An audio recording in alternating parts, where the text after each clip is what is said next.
Reka dukomereze naho twasozereje episode yacu ya 11 ndetse babwira ko iyi ngiyi dutangiye ari episode ya 12 ahangaha, ndetse muribuka ko twasize umusore wacu Kim amaze kuba yakamukurira ku ntuza ziwe amubwira ati sinshaka kongera kuba nakubona mu buzima bwanjye, ati njye ndi umugabo wubatse kandi mfite umuryango ngomba kuba nareberera cyangwa se nakitaho, ati ndakwinginze fata ikarita cyangwa se credit card iriho miliyoni ujye kuba watangira ubuzima bushyashya. Ni nabwo assistant Jimmy wacu yazaga ahangaha atangira kuba yahamagara ati nyakubahwa Kim, ati nyakubahwa Kim.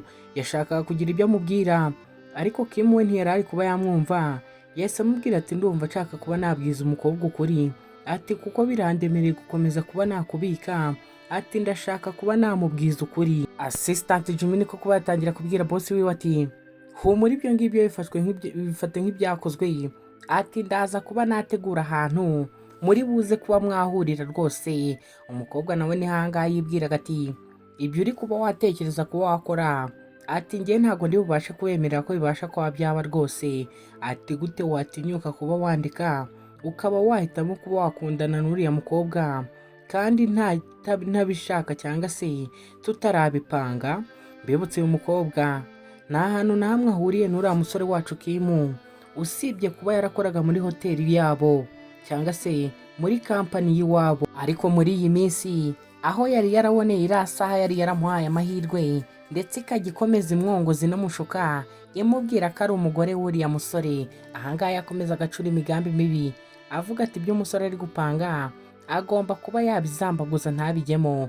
Barakwereka mama wacu ahangaha wari warashimye umukobwa Alice yaje kwiyicarira ahangaha mu rugo, arangije afata telefone niko gutangira kuba yakitaba avuga ati mwana wanjye atumeze gute, ati rwose biranshimishije kuba wateye intambwe yo kuba wakemera kuba wasaba imbabazi ndetse ukanabwiza ukuri uriya mukobwa, ati kandi mwana wanjye ati wumve ko mama atewe ishema nawe ndetse akwishimiye cyane rwose ku ntambwe wabashije kuba watera, ati kandi urabizi koko mama ndishimye cyane kuko nanjye uriya mwana w'umukobwa sinshaka kuba namubura kimwe n'abuzukuru banjye rwose, ati urabizi ndamukunda cyane, urabizi ngo ibijya kuryoherera cyangwa se ibijya gushya birashyuha.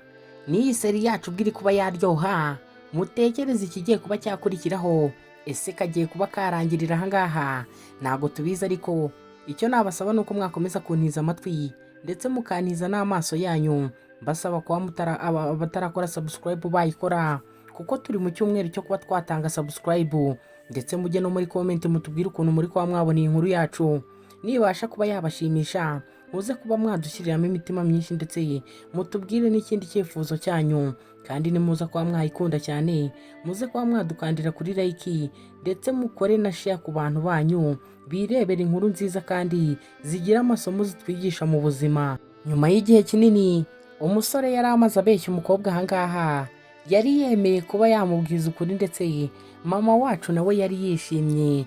Umusore yatangiye kuba yabwira umukobwa ati sheri ejo ndagushaka, ati kuri 5 hotels, ati tuhafite kuba twajya kujyayo kuko hari ikirori, ati hari ibintu bizaba bihari, ati kandi ugomba kuba waza. Alice niko kuba yamubwira ati sheri ati aho hantu harahenze cyane rwose, ati njye ndumva tutakabashije kuba twajyayo, ati kandi urabizi neza ko nta mafaranga tubashe dufite ahagije yo kuba twajya kuba twarira cyangwa se twasohokera hariya hantu. Disa agakobwa ko ntikashakaga ko umusore agaha ibya mirenge ndetse ko agaha ibyo atarafite. Umusore arakabwira ati ntugire ikibazo cy'amafaranga, ati ngende kuba nakubwira ngo ejo tugomba kuba twajya hariya. Utwana niko kuba twabwira mama ati mama ati turakwinginze ba wakwakira igitekerezo cya papa cyangwa se ubusabe bwa papa, ati kuko papa ntari biryiwe. Mama niko kuba yamubwira ati yego rwose bana banjye, ati ntago twabasha kuba twahakanira papa, ati ubwo ngubwo ejo ni ukuba twajya aho ngaho. Bibutse neza umusore yari yamaze kuba yavugana na mama ari kuba yamubwira ati rwose mwana wanjye ndakwishimiye, ati icyo ni igitekerezo cyiza cyo kuba wasaba umuryango wawe imbabazi ndetse ukaba wanawubwiza ukuri bidatinze. Abandi bana bavuga ibintu biri kuba byaba, barakwereka umukobwa cyangwa se mama wacu Alice yaje ahangaha kuri ya 5 hotel ndetse azanye n'abana ari kuba yavuga ati ariko umugabo wanjye ibi ni ibiki ariko aba ari kubasha kuba yanyereka, ati gute yabasha kuba yanzana ahantu hahenze gutya, ati kandi azi ko nta mafaranga dufite. Kumbe muri ako kanya barakwereka amapanzi wacu n'umugambanyi twasize ari kuba yavuga ati hari icyo ngiye kuba nakora. Yaje ahangaha ahamagara Alice niko kuba yamubwira ati ntago amagambo nshaka yawe, ati sinshaka kuba navugana nawe. Umukobwa agiye kuba yakigendera, umukobwa niko kuba yamuhamagara aramubwira ati ariko nyumva, dusize umukobwa Alice agiye kuba yavuga byose. Kumbe barakwereka ahangaha abashyitsi bo bari kwinywera ikirori cyatangiye kiri kuba cyajya mbere. Umwana ari kumwe na mama wiwe, mama we ari kuba yamubwira ati mwana wanjye, ati urakeka umugore wawe ari buze kuba yaza? Umusore ari kubwira mama we ati yego. Mama niko kuba yamubwira ati uriya mukobwa ugiye kuba wamusaba imbabazi, ati kandi naza kuba yazi kwima nataza kuba yaguha imbabazi atuze kuba wapfukama hasi. Barakwereka assistant Jimmy nawe yari aranga yitabiriye ikirori ndetse yaje kwivumbira nk'abandi bose. Niko kuba yabwira boss we ati ndakeka uyu munsi ari uw'agatangaza, ati sinjye uri buze kuba warota ibi ngibi birangiye, ati kuko igihe twari twarahereye tubeshya uriya mukobwa kirahagije rwose ni kinini. Umusore wacu niko kuba yabwira ka assistant Jimmy ati ariko ntabwo wagabanya amagambo aho ngaho. Assistant Jimmy niko kuba yambwira ati boss, ati ndakwinginze utaza kuba wakongera kuba wankata ya mafaranga yanjye, ati ndazibye rwose ndanigendeye. Barakwereka buto bwacu buri we Rajmeka ndetse akaba n'umugambanyi mukuru mu muryango, nawe yari ari ahangaha yitabiriye ikirori ndetse ari kugenda anywamo gake gake. Niko kuba yakegera Fema ahangaha arangije atangira kuba yababwira ati ariko muratekereza umukobwa wanyu cyangwa se umugeni wanyu mutegereje ari buze kuba yaza?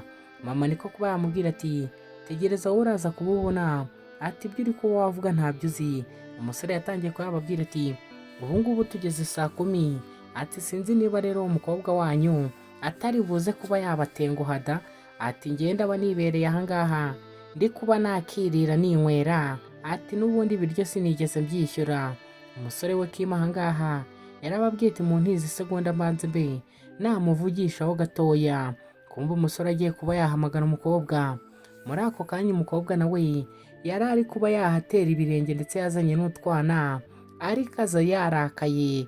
Ese Teri yadukoreye ibiki? Teri yabwiye ibiki umukobwa ko umukobwa yinjiye ahangaha yarakaye? Ese ibirori biraza kuba byaba?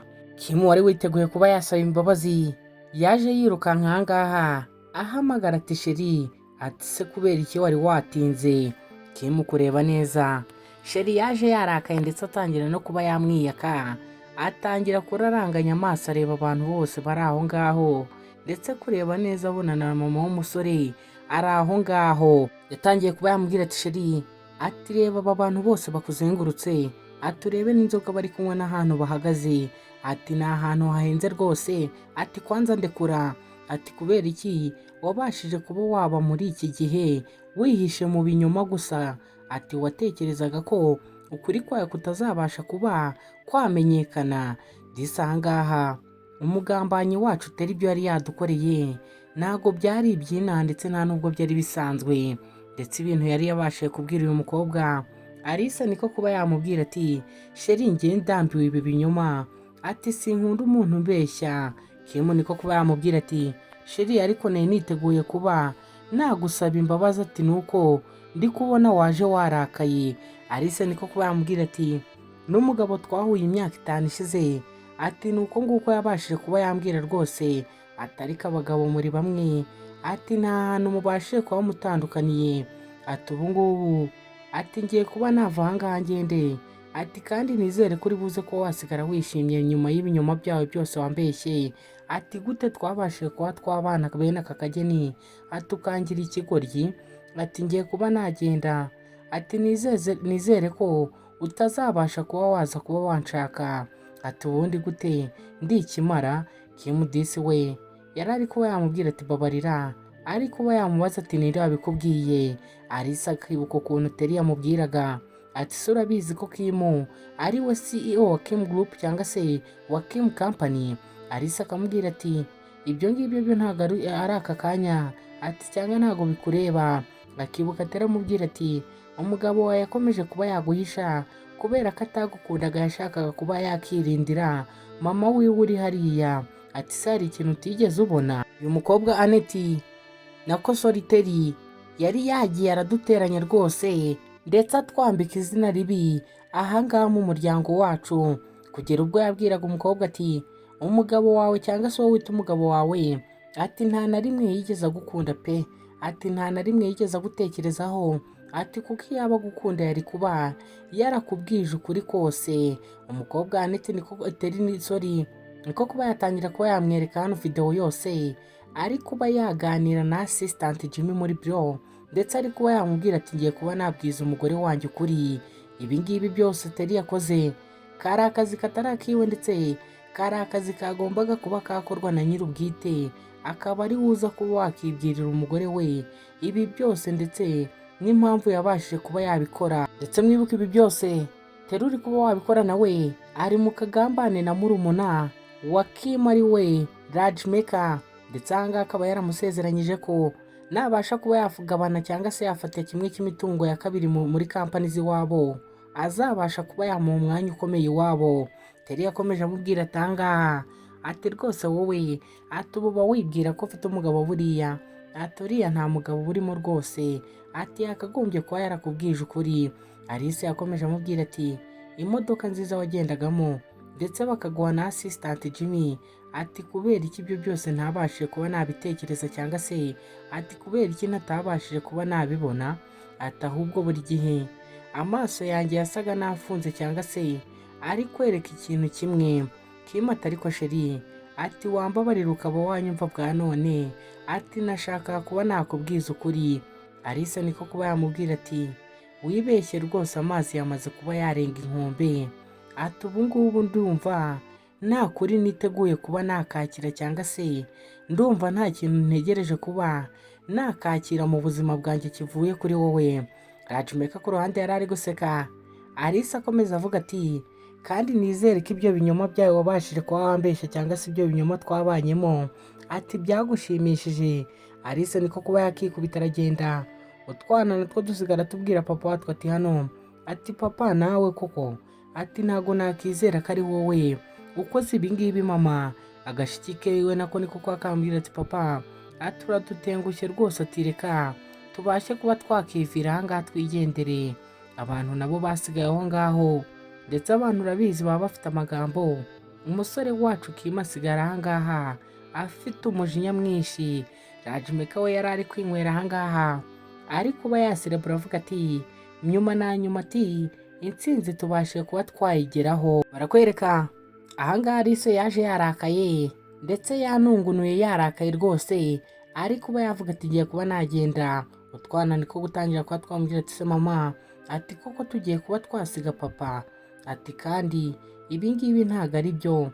Mama niko kuba yabwira utwana ati tugiye kuba twagenda. Kumbe gashiki kako katangiye kuba kambwira ati ngiye ndi kumva ntashaka kuba nava ahangaha, ati kuko papa yatubereye umwana mwiza, cyangwa se yatubereye papa mwiza, ntiyigeze atubangamira ahantu na hamwe. Gasaza ke niko kuba kambwira ati nanjye ndumva ntashaka kuba nava ahangaha, ati ndumva nshaka kuba nakigumanira na papa rwose.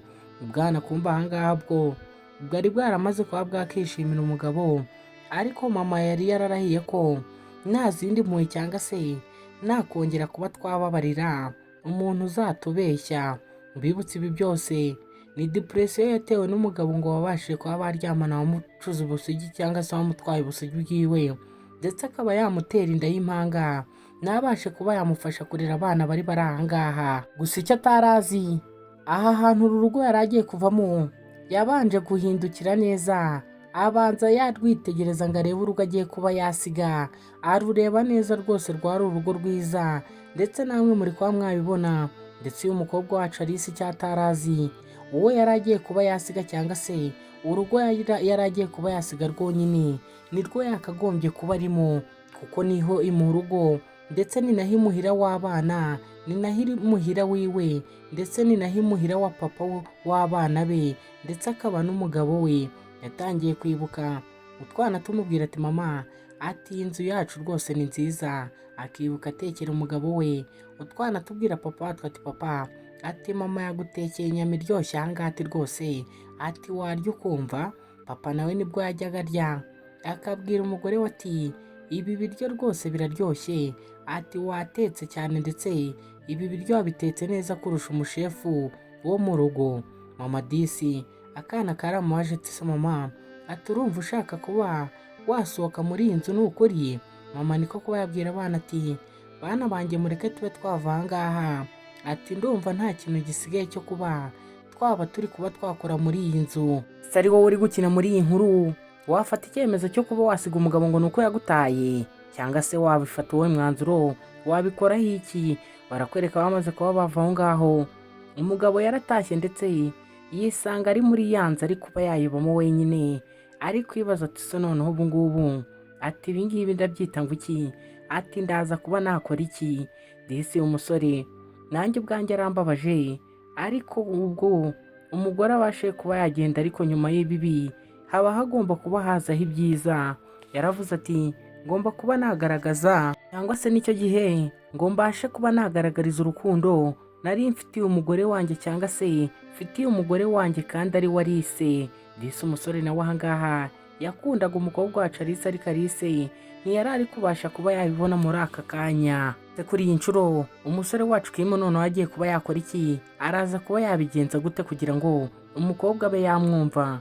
Barakwereka nyuma y'ubuzima bubi ubwiza buba bugomba kuba bwajya mbere, ndetse umuntu aba agomba kuba yapushinga ndetse nyuma bukaba bwakomeza. Umukobwa yaje ahangaha avuga ati tugomba kuba twakibibagiza papa wanyu rwose yabashe kuba yatubeshya muri ubu buzima twabanyemo, ati ntago ari umuntu mwiza utwana kugera ahangaha. Twabwiye mama wacu ati mama ati twe rero tureke tube twajya kwikinira hariya, ati hari ahantu ni heza rwose, kumbe hari ahantu hubatse neza ndetse hubatse akantu ko koteramo cyangwa se kuhungiramo izuba, ubwana bwirutse bujyayo.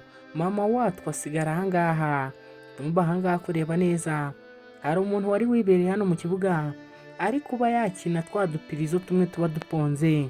Umukobwa yaje yiruka ahangaha arangije niko kuba yamufasha aka gapirizo kari kamucitse, undi nawe ahangaha niko kuba yarekurana twa tundi, arangije aratuma umukobwa niko kuba yamubaza ati se n'utwanjye ntutware? Undi nawe niko kuba yakikiriza, umukobwa nawe arakira ndetse ntabwo yari ari kuba yareba neza umuntu uri kuba wamuha udupirizo.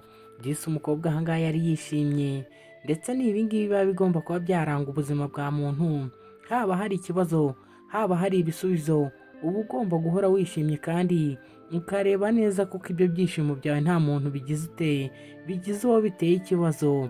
Kumbe kureba ahangaha yari yamuzaniye na keke amubwira ati itariki nziza y'amavuko, ati umunsi mwiza w'amavuko. Umukobwa niko kuba yamubaza ati se ni wowe Kim? Ati ubu ngombe kuba aturi Kim. Umukobwa yatangiye kuba yamutwikurura ya ngofero cyangwa se cya kigofero cyari cyatwite umutwe wiwe. Alice kureba neza yari Kim wari uri aho ngaho, cya kigofero cyangwa se cya gitwe yari yambaye yakineze hasi. Umusore niko gutangira kuba yamubwira ati nabibonye kuri ID yawe. Umusore disi hano Kim yaje kuba yakifatanya guserebura isabukuru y'amavuko. Umukobwa Alice yatangiye kuba yamubwira ati urabizi ariko ndi umwana utagira ababyeyi, ati rero sinzi igihe mvukira, ati ntabwo twakagombye kuba turi gukora ibi. Kumbe Kim we yatangiye kuba yamubwira ati rero ibi bigomba kuba byaba, ati kandi umbabarire. Umukobwa niko kuba yamubwira ati ariko urabizi ko nashaka kuba ndi kumwe nawe. Kim niko gutangira kuba yamubwira ati ndakwinginze mbabarira, ati byabaye ntabwo bizongera kuba byaba, ati guhera uyu munsi ndashaka kujya nserebura isabukuru y'amavuko ndi kumwe nawe, ati kandi ibyo byose bizaba ari uko njye nawe tubashije kuba turi kumwe. Alice niko kuba yamubwira ati ibyo byose uri kuba wavuga ati ni amagambo, ati igihe cyose twabanye warambeshye. Kim niko kuba yamubwira ati bigitangira nabanye nawe nshaka kuba nashimisha mama, atari kuko byagendaga iminsi igenda yicuma, ati naje kuba nakururwa n'umutima wawe mwiza ndetse n'ubumuntu ugira birangira nk'ukunze, ati rero ndakwinginze ca inkoni zamba ndetse ureke njye nawe tube twabana rwose. Disi umusore yaje ahangaha ndetse aza gusaba imbabazi yivuye inyuma, ari kuba yabwira umukobwa ko bitazigera byongera kuba yamutenguha, ndetse amusaba ko yakemera ko bongera kuba baba umuntu umwe bakabana mu nzu imwe, ko nta kintu kizongera kuba cyabatandukanya. ese urakeka uyu mukobwa wacu ari buze ko yaba yababarira Kim babe bakongera kuba baba umwe baba umugore n'umugabo? dukorere subscribe utazacikwa na episode izakurikira iyi ngiyi, ndetse ujye no muri comment tubwire ukuri kumva inkuru yacu. niba wayikunze cyane uze kuba wadukandira kuri like iyi, ndetse uze kuba wajya no muri comment udushyiriyemo imitima myinshi unatanga igitekerezo cy'uko uri kuba wayibona, ndetse ntiwibagirwe kuba wadukorera share ku bantu bawe. tuzahurire muri episode y'ubutaha.